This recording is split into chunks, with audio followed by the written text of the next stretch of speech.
প্রধান উপদেষ্টার জাতির উদ্দেশ্যে ভাষণের পর করণীয় ঠিক করতে বৃহস্পতিবার রাতে বৈঠকে বসে ৫ দফা দাবিতে আন্দোলনরত ৮ দল। আনুষ্ঠানিক প্রতিক্রিয়া জানাতে শুক্রবার সকালে যৌথ সংবাদ সম্মেলন করেন তারা। নেতৃত্বের ব্যর্থতাই এই জাতির। জামায়াতের নায়েবে আমির আব্দুল্লাহ মোহাম্মদ তাহের অভিযোগ করেন, একটি দলের স্বার্থে সংস্কার প্রচেষ্টায় ব্যাপক পরিবর্তন এনেছে সরকার। সরকার নিয়োজিত কমিশনের সুপারিশকে গ্রহণ না করে সেখানে যথেষ্ট কাটছাঁট দিয়ে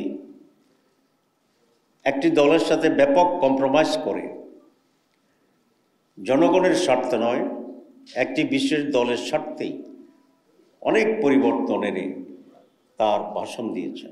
গণভোটে 4টি বিষয় যুক্ত করা প্রচলিত পদ্ধতি নয় বলেও দাবি করেন ডাক্তার তাহের।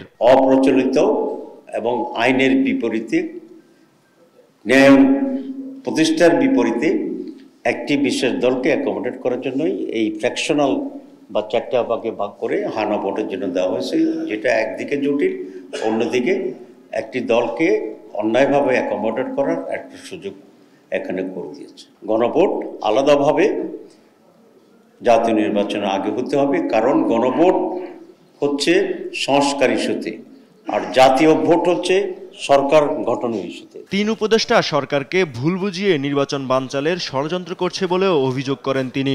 কমপক্ষে 3 জন উপদেষ্টা আছে যারা ওনাকে মিসগাইড করতেছে, আমরা তাদের অপসারণ দাবি করছি। এটা ওনার ব্যক্তি যে ইমেজ আছে সেটা রক্ষার জন্যে এবং সুষ্ঠু নির্বাচনে যেটা আমরা অপরিহার্য।